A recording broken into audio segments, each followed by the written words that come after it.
5년 전에 팡 주식이 없어질 거라고 한 사람이 있었습니다. 지금은 정말 없어졌죠. 팡도 있었고 빵도 있었고요. 팡은 페이스북, 아마존, 넷플릭스, 구글, 빵은 애플이 추가가 되었던 건데 페이스북은 메타로 바뀌고 테슬라가 승승장구할 때는 텐이 핫했던 적이 있었습니다. 그 사람이 생각하는 FOMC로 예상할 수 있는 움직임, 그리고 앞으로 있을 메타와 애플의 실적으로 예상할 수 있는 움직임을 이야기해 드리려고 합니다. 말씀드리기 전에 주식 공부 잘 하고 계신가요? 이 이야기가 이해가 안 되시거나 공부를 더 하고 싶으신 분들은 뒤에 링크 걸어 놓을 테니 꼭 한번 보시고 공부하시면 좋을 듯 합니다. 그리고 감사하겠습니다. 다들 아시죠? 주가는 박스로 움직인다고요.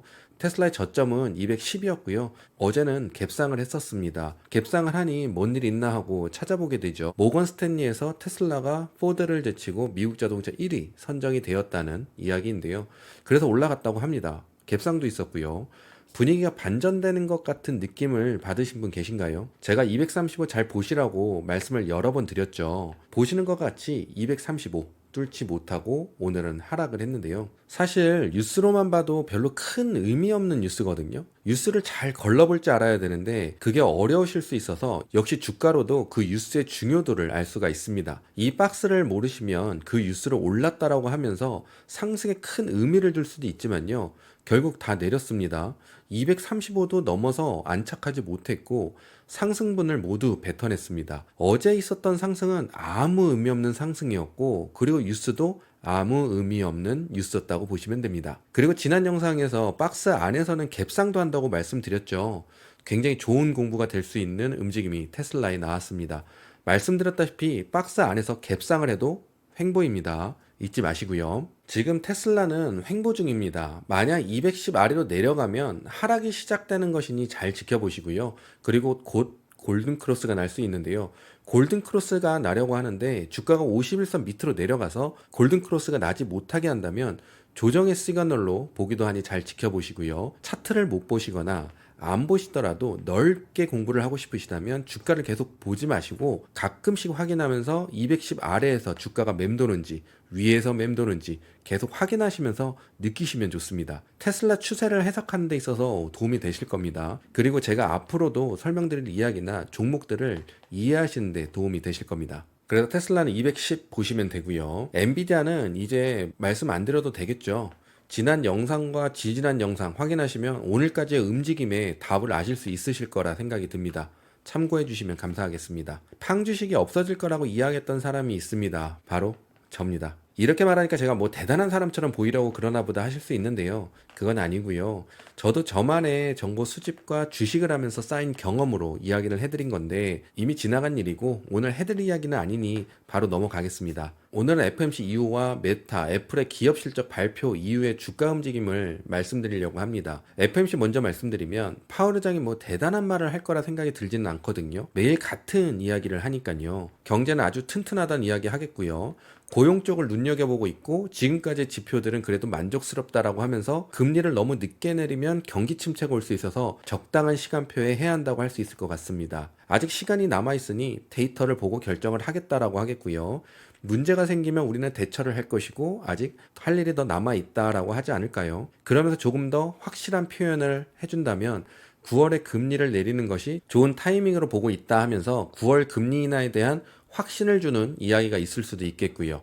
그래서 증시가 오르면 9월에 금리 인하에 대한 확신을 주는 부분으로 상승을 했다라고 할 겁니다. 아마 그러겠죠. 근데 만약에 증시가 하락하면 9월에 금리 인하는 우리가 이미 알고 있었던 부분이라고 이야기가 나올 것 같고요. 투자자들은 그 무언가 더 이야기를 해줄 줄 알았는데 없어서 아쉬운 파월의 연설이었다라고 할 것 같기도 합니다. 다 만족스러운 연설이었는데도 증시가 하락하면 이건 최악의 경우지만 파월의 목소리에 힘이 없었다라고 하면서 뭔가 이유를 찾아낼 수도 있습니다. 그게 주식이거든요. 파월의 연설이 좋았으면 증시는 오를 것이고 안 좋았다면 증시는 내릴 것이라고 예상을 하고 있습니다. 뉴스들은 꼭 만들어져야 하기 때문에 좋다 나쁘다 해석들이 증시의 움직임에 맞춰서 나오겠죠. 저는 연설로 인해서 증시가 무너지는 건지 아닌지를 확인하는 주식을 하려고 하거든요. 추세를 보는 주식을 하는데 S&P 500 미니 선물로 확인을 합니다. 지난주 화요일 영상에서 5,500 밑으로 가면 갭을 채운다라고 말씀드린 부분은 행해진 상황이고요. 갭 구간은 5,443 구간 정도 되는데요. 파월 연설로 그날 당일의 움직임은 크게 중요하지 않거든요.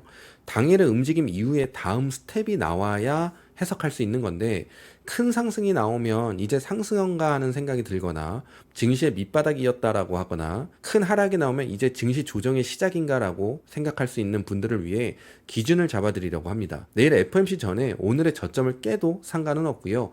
하락해도 5,500 위로 다시 올라와주면 괜찮습니다.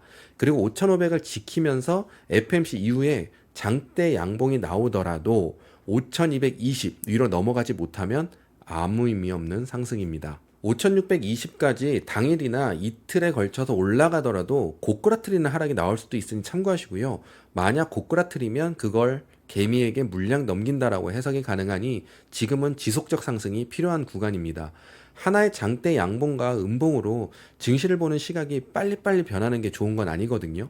그래서 기준을 잡고 주식을 하시는 것을 알려드리려고 하는 부분입니다. 메타와 애플 실적 발표 후의 예상입니다. 실적이 잘 나오면 상승할 것이고 안 좋으면 하락할 겁니다. 당연한 이야기고요. 한물간 실적 해석이지 않나 싶기도 합니다. 실적은 잘 나왔는데도 하락하면 어느 부분의 매출이 안 좋았다라고 할 것이고요. 웬만한 건 다 잘 나왔는데도 하락하면 가이던스가 안 좋았다라고 할 거고요.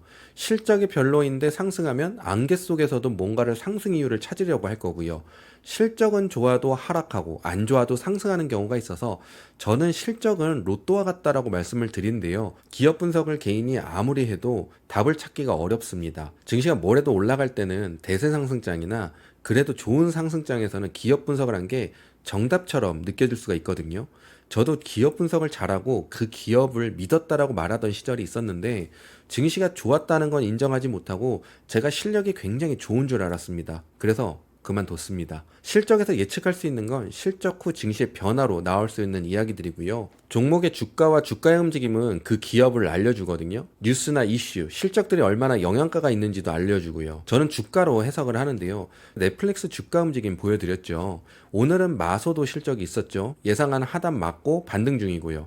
AMD 있었고요. AMD는 무조건 올라야 하는 자리였고 150 위로 안착해야 하는데 지금 영상 기준으로는 149 구간입니다. 앞으로 있을 메타 애플에 대해 말씀드리려고 하는데요.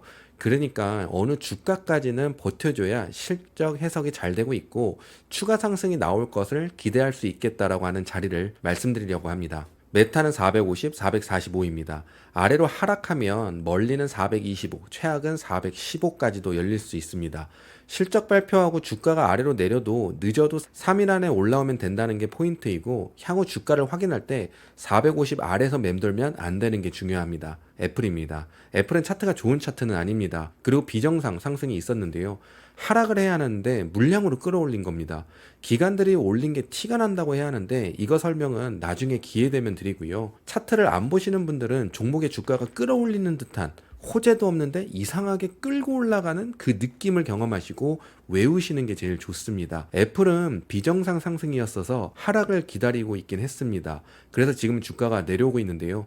210짜리 중요합니다. 아주 중요하고요. 아래로 빠지면 200 근처까지 빠질 수 있으니까 참고하시고요. 지금 증시가 크게 좋지 않기도 하고 내일 AMD나 엔비디아의 움직임이 어떻게 반응해 줄지에 따라 애플은 실적이 아직 이틀이 남아서 내일 상승에 따라 조금 달라질 수 있는데 실적 전에 210 밑으로 빠지는 게 아니면 크게 변화는 없을 듯 합니다. 주가를 종종 확인하시면서 주가의 움직임을 느끼셔야 합니다. 그리고 외우셔야 웬만한 차트 보시는 분들보다 더 추세를 잘 알고 해석할 수가 있습니다.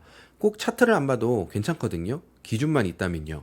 여러분들이 추세를 보는 방법이나 증시의 분위기를 이해할 수 있는 방법을 알려드리려고 노력하고 있습니다. 제가 처음 차트 보기 전에 했던 공부이기도 하거든요. 요즘 증시도 어수선하고 양봉, 응봉에 감정 기복이 많이들 생기실 것 같아서 도움을 드리고자 저 나름대로의 기준을 공유드렸습니다. 메타, 애플, 그 외에 실적들, FOMC까지 그냥 무조건 좋게만 해석되기를 기대해 보겠습니다. 저는 다음 영상으로 뵙겠습니다. 감사합니다.